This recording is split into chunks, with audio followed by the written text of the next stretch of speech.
Hi everyone! I hope you're having a nice day. Today I'm going to do a voiceover for a series of drawings I did. Now, if you've been on my channel, you know I used to be a gacha channel, but I lost interest in that recently, and I decided to do a voice reveal. From now on, I'll be mainly in our channel with artwork and voiceovers. Now, this is actually a project I did for my ADSD class in high school. I had a really nice ADSD teacher, and he basically assigned a passion project for our main project in that class. Essentially, we were allowed to choose whatever topic we wanted in whichever medium we wanted it in, as long as we followed a specific process. I chose art for my medium because that's something I'm passionate about, and I decided to draw a series of settings for a world that's in a story that I want to make someday. Wow, that was a mouthful. So it's basically a world building series. Now, before I start explaining my art pieces, I'll start by explaining the general world and premise of my story, so you guys can actually understand what I'm saying. The general gist of it is that it's in a world just like Earth with humans just like us, except almost everyone is several times stronger and can live much, much longer lives. The people in this world aren't born with powers, like superpowers, but they have genetically superior genes that will allow them to have superpowers when they're activated by superpower activators. Well, you can tell that I'm not the best world builder out there. And they can only be activated after the holder turns 16. That'll be important soon. The catch is, however, is that but there's a catch, and that is that there's only a limited amount of, there's only a limited amount of actually good and useful superpower activators, and there's certainly not enough for the entire population. Here's another catch. So, in this story, the government wants to pair the best superpowers with the strongest 16 or 17-year-olds. So the superpowered people are really powerful because, they want really powerful people. The way to do that is putting the 16 and 17-year-olds through a test, and the test is creating several arenas where exactly 100 contestants battle it out. Now, if you might not be able to understand, let me kind of rephrase it for you. So let's say there's 6 arenas and there's 616 and 17-year-olds in the world. It's a smaller population than Earth, okay? So 100 kids are being put in each arena. That's my explanation. So basically, the winners get the best powers, and the losers get no powers. Guys, did you think the loser's gonna die? Like, I get that this sounds like the Hunger Games, but they don't literally kill the people who don't win. Like, this society has issues, but they're not that dystopian. Now back to the arena. The arena is a series of places where the contestants stay for about a month. During that month, they can duke it out or get eaten by the arena itself. More on that later.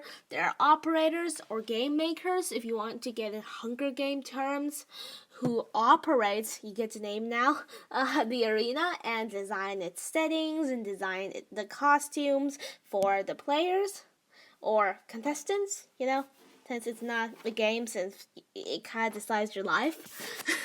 This is going to be now, speaking of costumes, that was a lot of, okay, right, settings and design the costume for the players. Now, speaking of costumes, that was a lot of prior information. It's time to actually get to the main point of the video. It's going to be a lot of drawings, so strap in. Let's start with the uniforms. When I designed the uniforms, my goal was to make it both practical and be able to offer reasonable protection. Also, it needs to look aesthetically pleasing. I had to be It had to be so simple enough that it's easily movable, but it had to be complex enough to have visual interest. I think I've accomplished that. By the way, the costume is the first drawing. The water park I'm drawing right now isn't the costume. Imagine if all players wore a water park on them. That'd be hilarious. Now comes the settings. First, there is the water park. The water park is the starting section of the game where everyone will appear in at first. I chose the water park as the starting section because it poses a series of unique and slippery challenges. For example, the whole section will be very slippery and full of water, which will test the contestants' balance and physical abilities. They also have to be careful to not get, pushed into one of the water slides. Speaking of water slides, there's a section where, if you fall into, the place starts filling up with water. The contestants must figure out how to get out or give up or drown, but please don't drown. As you can see from the picture, weapons are also stored in tube slides, so you must climb to get them. The weapons are slightly better the higher you climb. Fun fact, I did some visual research to help me design the setting, and I mostly use the MVM, a multiple game, cool math games, to help me to do some visual research. In the end, I actually really liked the design. I had some trouble with it at first. The sketches just wasn't coming out right, but in the end, I think it's very unique, and I love the aesthetic. Okay, next up is the tunnel. The tunnel. The tunnel is a bit different. You see, its purpose is essentially a chance for contestants to get more hearts. You see, the tunnel is a setting of settings. Here's what I mean by that. When a contestant enters the tunnel, they have to go through a series of 4 tests before they get out. Also, I'm recording in the closet because that's very much recommended for beginner YouTubers, I guess. Each test is meant to... Okay, continuing on, each test is meant to be both exciting and formidable to the players and to also be very high risk. And that they will lose several hearts along the way. Oh wait, I forgot to explain the heart system to you guys. And no, I'm not going to explain the cardiovascular system. That's not what I mean. You guys, that information did not get through my nervous system in 5th grade. No, the heart system is different from that. Here's the gist of it. When a competitor enters the arena, they start with 3 or 5 hearts. I'm not really sure if it's 3 or 5. And on their bodies, a hitting spot is placed. When this hitting spot gets, hit, gosh, my names are so obvious. The player loses a heart. Once he or she loses all their heart, he or she or whoever loses all their hearts, they're out of the game.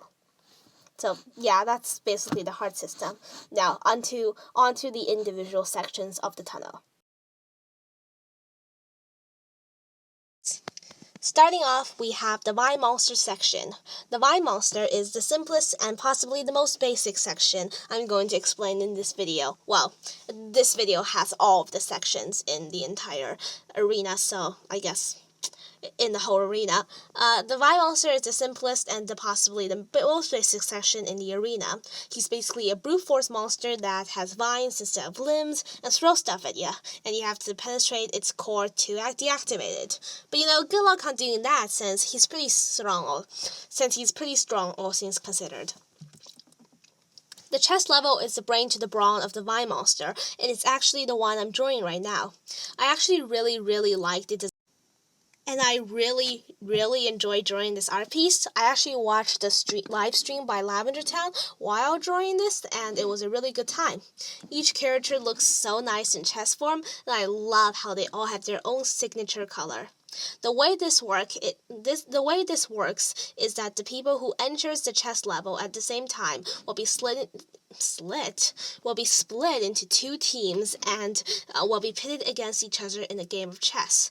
They will there will be 3 rounds. In the first round, one person from each team will compete against each other. The chess pieces will transform into the likeness of the person playing. A large screen will appear above them, and what happens in the chessboard will happen there. The losers of the round will lose 1 heart. And this will repeat for the second round with new players from each team. In the third and final round, all the players from both teams will play. They will take the roles of queens, bishops, rooks, and knights. The king will be programmed by us, and by us I mean the operators, and won't be played by anyone. The king, I mean. And the king will be programmed by the operators and won't be played by anyone, and the pawns will be controlled by the queen. Okay, wait. Why do I keep saying okay? Doubless. Okay, also doubless is a word I made. Okay, let me keep going. The roller coaster is the third section of the tunnel, and it's actually the one I'm drawing right now. All the contestants that enter the tunnel at the same time will be split into 2 teams. Each team will enter a cart and ride the roller coaster. That's why it's called the roller coaster. The goal will be to steer out of the roller coaster section before the other team does. Each teammate in the team who gets out slower will lose 1 heart. Like, they'll all lose 1 heart. And then there'll be portals, and the portals will take you to, like, weird places. So just make sure not to fall into the portals. That's, like, the general gist of the roller coaster. As you could probably tell, I didn't think this part through that well. Like, it was from a dream that I had, so I just kind of made it a section, but I didn't think it through that well. But the next one is going to be the final challenge of the tunnel, of course, and here's how it goes. In the fourth and final challenge, it will actually be a series of challenges. So I guess there's a series of settings within a series of settings within a series of settings. Interesting. So first, 2 teams of surviving contestants will enter a room. They'll be bombarded with different visions, and they'll be very confused. The only way to stop them is if they find a way to work together and find out the truth about the room they're in. Next, one of the contestants from each room will be selected to participate in the next series of challenges. The selected contestants will drink from a bottle. One of these bottles will contain a poison that will reduce the person that drinks its powers. Like, because they're all really strong people. They're like several times stronger than us, so we'll just reduce them to a normal Earth human, I guess. One of these battles. Okay. The team that doesn't have their teammate drained will get a more powerful monster for the rest of the team, while the monster that attacks the other team will have to drink the weakening potion themselves and become weaker. So basically, the monster attacking the team with the weaker contestant will also have to drink the weak potion. So back to the 2 chosen contestants. They have to go through a series of challenges that will be easy for the one who don't drink the potion, but will be very hard for the one who did. So these challenges are illustrated in the picture. Finally, the picture I was drawing. Now we're on to the ski section, which I will talk about. Okay, so finally the 2 contestants will battle. The non-poison one will likely defeat the poison one with ease, but if, back in the room, the poison one's teammate defeats the monsters, they can choose to restore their teammate's heart and bring them back to life, but with a price. You'll find out what the price is eventually, one day. Blind. Wait. Okay, next we're going on the ski section, aka the picture that I'm drawing right now. The ski level, whatever you want to call it. So the ski level is a place where you enter via a carefully placed portal. Once you fall into the portal, probably by accident, unless you really like skiing, you must compete in the ski challenge to get out. But beware, if the ice shadow finds you, it will chase you. The ice shadow is a programmed monster. If it notices you, you have to it will chase you around and like throw ice balls at you or fireballs, and you have to avoid it to avoid being chased by fireballs and icicles, I guess. That is the general gist of the ski level. Fun fact, this actually came from, I was skiing one time, and then I actually kind of think, okay, what if my characters were skiing during the arena? And I just came up with like this whole part of the storyline and like how the composition will go out, and I mentioned the ski monster and like getting chased around. And it will also incorporate some of the difficulties and dangers you have when you're skiing if you're skiing in like a more dangerous place. So yeah, this whole level is inspired by my skiing experience and just skiing in general. That's why it's called the ski level. Next up is the Storm Queen. The Storm Queen. The Storm Queen is one of the most dangerous monsters in the arena, and she's very setting based. By that, I mean if you're not on her side of the map, she won't bother you. But if you are, well, let's just say you should be careful. Once you're in close proximity to the Storm Queen, she'll transform into one of your fellow contestants and try to trick you into following her to her area. Once you're in her area, she will attack you with acid and thorns, and good luck escaping that. It's possible, but it will be very hard. Anyways, that's pretty much all I have for today. I do have more to say about this story and this world, but that's pretty much it for now. I wish the people who are watching this a very lovely day. I hope you like, subscribe, and maybe leave a comment. Bye!